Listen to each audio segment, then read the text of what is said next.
దేవుని నామమునకు మహిమ కలుగును గాక. ఈ ఉదయకాల సమయంలో మరొక మిషనరీ గురించి మనము తెలుసుకొని దేవుని నామాన్ని మహింపరచుకుందాం. ఈ యొక్క మిషనరీ యొక్క పేరు డామ్ మాథ్యూస్ డి కాస్ట్రో. ఈయన 1621 సంవత్సరంలో జన్మించినారు. మన భారతదేశంలో పోర్చుగీస్ గోవాలోని దివార్ అనే ప్రాంతానికి చెందినవాడు. ఆయన క్యాథలిక్ చర్చ్కి మొదటి భారతీయ బిషప్ అయిన డామ్ మాథ్యూస్ డి కాస్ట్రో యొక్క మేనల్లుడు.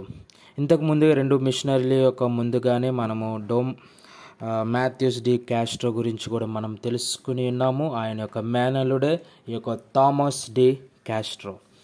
యుక్త వయసులో ఉన్నప్పుడు అతని మామ మాథ్యూస్ డి కాస్ట్రో క్రిసోపోలిస్ బిషప్ ద్వారా రోముకు తీసుకువెళ్ళబడ్డాడు.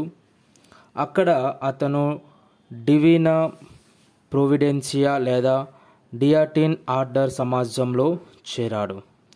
రోమ్లో అతను తత్వశాస్త్రం మరియు వేదాంత శాస్త్రం ప్రొఫెసర్గా మరియు వివిధ పవిత్ర డిగ్రీల కోసం ఆశావాహులకు ప్రిఫెక్ట్గా నియమించబడ్డాడని నమోదు చేయబడింది. 1671లో వాటికన్ అతన్ని పుల్స్విలియం బిషప్గా నియమించింది. 1674లో అతను తన మిషనరీ పనిని ప్రారంభించడానికి భారతదేశానికి తిరిగి వచ్చాడు.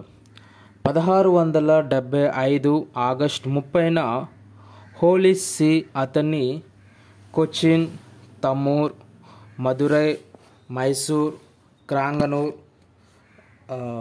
కన్నమార్ మరియు కెనరా తీర ప్రాంత రాజ్యాలకు వికార్ అపోస్తలిక్గా నియమించింది.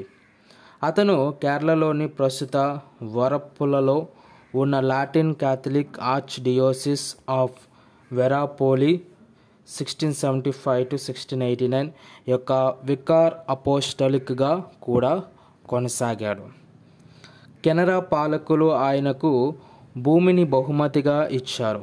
దానిపై ఆయన కర్ణాటకలోని మంగళూరులో మిలాగ్రేస్ చర్చిని నిర్మించారు.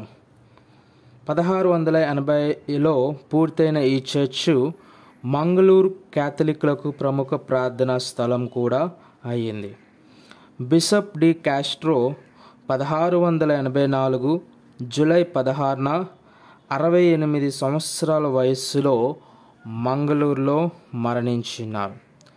మిలాగ్రేస్ చర్చ్ శ్మశాన వాటికలో ఉన్న ఆయన సమాధిని సెయింట్ మోనికా చాపెల్ ప్రక్కన ఉన్న కాంస్య పలక ద్వారా గుర్తించవచ్చు. ఆమె